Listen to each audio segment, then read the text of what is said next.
સુરત જિલ્લાના પલસાણા તાલુકાના કારેલી ગામેથી પલસાણા પોલીસે સત્તા બેટિંગ ઝડપી પાડ્યું હતું, જ્યાં એક કાયદાના સંઘર્ષમાં આવેલા કિશોર મળી કુલ 10ને ઝડપી પાડવામાં આવ્યા છે. સાથે જ 8.31 લાખનો મુદ્દામાલ પણ જપ્ત કરાયો હતો.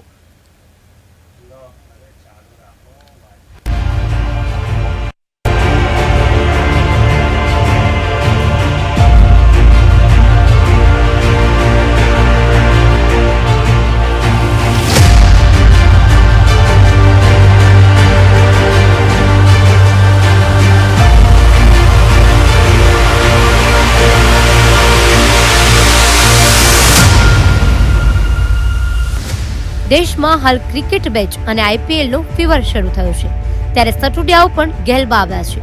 આવા સટુડિયાઓનો સુરત જિલ્લાના પલસાણા પોલીસે પર્દાફાશ કર્યો હતો. હાલ વહેલા આઈપીએલ ચાલી રહી છે, જેમાં આઈપીએલની ક્રિકેટ મેચ ઉપર કારેલી ગામે ફ્લાવર વેલી સોસાયટીમાં સત્તા બેટિંગ ચાલી રહ્યું હતું.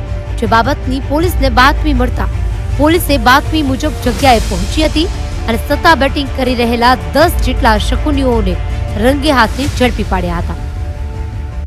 પોલીસ સ્ટેશનની ટીમ જ્યારે કોમ્બિંગમાં હતી એ દરમિયાન 10 માર્ચ 2024ના દિવસે પલસાણા પોલીસ સ્ટેશનના હેડ કોન્સ્ટેબલ મેરુભાઈ રમેશભાઈને બાતમી મળેલ હતી કે અત્યારે જે વિમેન્સ T20 આઈપીએલ ચાલી રહેલી છે એનો મોટા પાયે સટ્ટો ફ્લાવર વેલી સોસાયટીના મકાન નંબર 36 અને 37માં ઇન્ટરનેશનલે રમાતો ક્રિકેટનો સટ્ટો ચાલી રહ્યો છે, જેમાં પોલીસે રેડ કરતા 10 આરોપીને પકડેલા છે. 41 જેટલા સ્માર્ટફોન્સ મોબાઈલ, 8 લેપટોપ તથા અલગ અલગ એટીએમ કાર્ડ 23 જેટલા નંગ પકડી અને 8,31,000નો કુલ મુદ્દામાલ કબજે કરેલ છે. તથા આ તમામ જે વોટ્સએપ મેસેજીસમાં અને હિસાબ માટે મૂકેલા ચોપડાઓમાં લગભગ 20 કરોડ જેટલાનું ટ્રાન્ઝેક્શન 1 જાન્યુઆરી 2024થી થયું હોય એ હકીકત સામે આવેલી છે. આ જે સટ્ટાનું ઇન્ટરનેશનલ ક્રિકેટ સટ્ટાનું રેકેટ ચલાવતો હતો એ કર્ણસિંહ ઉદારામ નામનો ઈસમ જે રાજસ્થાનનો રહેવાસી છે, એનું નામ પણ સામે આવેલ છે. અને દિલ્હી કેપિટલ વિરુદ્ધ રોયલ ચેલેન્જર્સ બેંગ્લોરની મહિલા આઈપીએલની મેચ ઉપરનો સટ્ટો એ સમયે ચાલતો હતો. પોલીસે આ કેસને ખૂબ જ ગહનતાથી અને ગંભીરતાથી લઈ અને અન્ય કેટલાક દસ્તાવેજી પુરાવાઓને આધારે આ કેસમાં આઈપીસીની સેક્શન 465, 467, 468, 471 અને ગુનાહિત કાવતરું 120B તથા જુગાર ધારાની કલમ 4 અને 5 અને સાથે સાથે આઈટી એક્ટની કલમ 66C અને D મુજબનો ગુનો દાખલ કરેલ છે.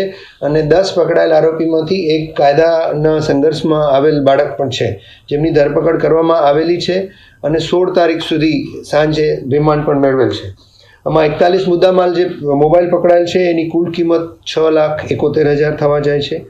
8 જેટલા લિનોવો કંપનીના લેપટોપ છે જે 1,60,000ની કિંમત થાય છે. એટીએમ કાર્ડ તથા લખાણવાળા 2 ચોપડા મળી એમ કુલ મળી અને 8,31,000નો મુદ્દામાલ પોલીસે કબજે કરેલ છે. પકડાયેલા આરોપીઓ મોટાભાગના રાજસ્થાનના છે, 2 પંજાબના છે. દુધારામ મેઘારામ ચૌધરી એ હાલ પલસાણા રહે છે પણ મૂળ બાડમેરના છે. શુભમ ભગત એ જાલંધર પંજાબનો રહેવાસી છે. 21 વર્ષીય પંકેશ ભગત એ પણ જાલંધર પંજાબનો રહેવાસી છે. 23 વર્ષીય કિયારામ જાટ એ બાલોતરા રાજસ્થાનનો રહેવાસી છે. પ્રકાશ ચૌધરી સિરોહી રાજસ્થાનનો રહેવાસી છે. સોનારામ જાટ બાડમેર જિલ્લાનો રહેવાસી છે. પ્રભુરામ જાટ બાડમેર જિલ્લાનો રહેવાસી છે. કિશન મેઘારામ જાટ બાડમેર જિલ્લાનો રહેવાસી છે. પૂનારામ ચૌધરી એ પણ બાડમેર જિલ્લાના બાયતુ તાલુકાનો રહેવાસી છે. આ કેસમાં છેલ્લા 2 દિવસથી પલસાણાની ટીમ તપાસ કરી રહી છે. લોકલ ક્રાઇમ બ્રાન્ચની ટીમ પણ મદદ કરી રહી છે. એએસપી કામરેજ અને પ્રોબેશનર એએસપી પ્રતિભા જે અત્યારે પલસાણા પોલીસ સ્ટેશનમાં ઇન્ચાર્જ એસએચઓ છે એ તપાસ કરી રહ્યા છે અને આ કેસની તપાસ પ્રોબેશનર આઈપીએસ પ્રતિભા ગોદારાને સોંપવામાં આવેલી છે. ફર્ધર આ ટીમે તપાસ કરતા વોન્ટેડ આરોપીઓ કર્ણસિંહ ઉદારામ, પછી બાદશાહ જેના પૂરા નામની ખબર નથી પડી, કેવિન જેના પૂરા નામ હજી જાણવા માટે પોલીસ તપાસ કરી રહી છે અને નાસિક નામનો માણસ, આ 4 નામ હજી આ તપાસમાં આવેલા છે. પલસાણા પોલીસની કારેલી ગામે ફ્લાવર વેલી સોસાયટીમાં રેડ દરમિયાન કુલ 5 જેટલા ઈસમો સટ્ટા બેટિંગ કરી રહ્યા હતા. તમામ ઓનલાઈન સટ્ટો રમવા માટે મોબાઈલ, લેપટોપ તેમજ સોફ્ટવેર વડે જુદી જુદી બેંકોમાં ખોટા નામની કંપનીઓનું એકાઉન્ટ ખોલ્યું હતું અને એ કંપનીઓના એટીએમ પૂરા પાડીને દિલ્હી કેપિટલ તેમજ રોયલ ચેલેન્જર બેંગ્લોર વચ્ચે ચાલી રહેલી મહિલાની આઈપીએલ મેચ ઉપર ઓનલાઈન સટ્ટો રમી રહ્યા હતા. માત્ર ક્રિકેટ જ નહીં પરંતુ વિવિધ વેબસાઇટ ઉપરથી અન્ય 16 જેટલી રમતો પર સટ્ટો રમાડતા હોવાની હકીકત બહાર આવી હતી. ફર્ધર ડિટેલ્સની વાત કરીએ તો આ પૈસા જે આવતા હતા એના અલગ અલગ નામના જે કરંટ એકાઉન્ટનો ઉપયોગ થતો હતો. એમાં Shrihari textile, Bhairavnath textile, Sangam, Niyati fashion, Shubh enterprise, Kishna fabric, Niyati fashion, બોસનમાં ટેક્સટાઇલ, કાનજી ટેક્સટાઇલ, રુદ્રા, લક્ષ્મી, આવા લગભગ મળી અને 15થી વધુ એકાઉન્ટ્સ જે કરંટ એકાઉન્ટ છે એમાં એ ટ્રાન્ઝેક્શન થતા હતા. અને એનાથી આગળનું લેયર, આમાં પૈસા આવી જાય એટલે નિયત સમયે 1 દિવસે કે 2 દિવસે એ સમયે બીજા એકાઉન્ટ્સમાં એ પૈસા ટ્રાન્સફર કરી દેતા હતા, જેની હાલ પોલીસ તપાસ કરી રહી છે. અને જે આમાં જે વેબસાઇટ છે www.fairplay24.in તથા www.myfairplay.com એ બંને ઓનલાઈન ગેમિંગ સાઇટ પરથી આ સટ્ટો રમાડતા હતા. અને માત્ર ક્રિકેટનો જ સટ્ટો નહીં, અન્ય બીજી 16 જેટલી રમતો પણ એમાં સામેલ હતી.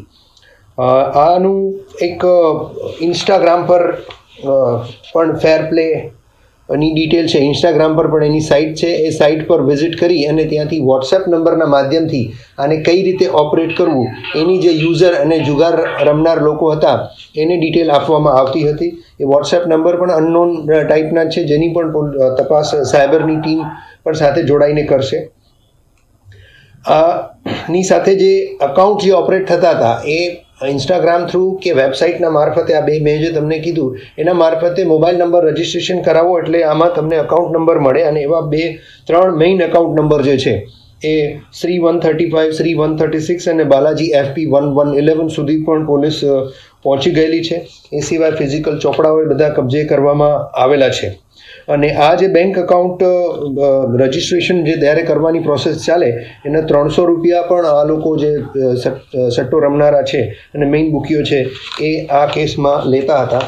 ઇન શોર્ટ, આ મોટા પાયાનું જે કેસ છે એ કરવામાં પલસાણા પોલીસને સફળતા મળી છે. હું તેમને ખૂબ ખૂબ અભિનંદન આપું છું. અને અત્યારે ખૂબ સારું ઇન્વેસ્ટિગેશન થાય અને આમાં સંડોવાયેલા છેક મૂળ વ્યક્તિ સુધી, ઇન્ટરનેશનલ લેવલ સુધી પણ કોઈ લિંક છે કે નહીં એની પણ પોલીસ અત્યારે તપાસ કરી રહી છે. ઓનલાઈન સટ્ટો રમવા માટે 300 રૂપિયા ફી પણ સટ્ટો રમનાર પાસેથી લેવામાં આવતો હતો. તો અલગ અલગ એકાઉન્ટ મારફતે જે સટ્ટા બજારની રકમ જમા થતી હતી તે તમામ એકાઉન્ટ કરંટ એકાઉન્ટ હોવાનું બહાર આવ્યું છે. જે રકમ એક જ એકાઉન્ટમાં જમા કરી અને ઉપાડી લેવામાં આવતી હતી. આ તમામ પકડાયેલા આરોપીઓ છેલ્લા 3 મહિનાથી આ વિસ્તારમાં સક્રિય હોવાનું તપાસ દરમિયાન સામે આવ્યું છે. પોલીસે કરેલ કાર્યવાહી દરમિયાન તેઓ પાસેથી 41 જેટલા mobile phone, laptop, ATM card તેમજ રોકડ મળી 8.31 લાખનો મુદ્દામાલ પણ જપ્ત કરી લેવામાં આવ્યો હતો. Bureau report, KTV news Gujarati.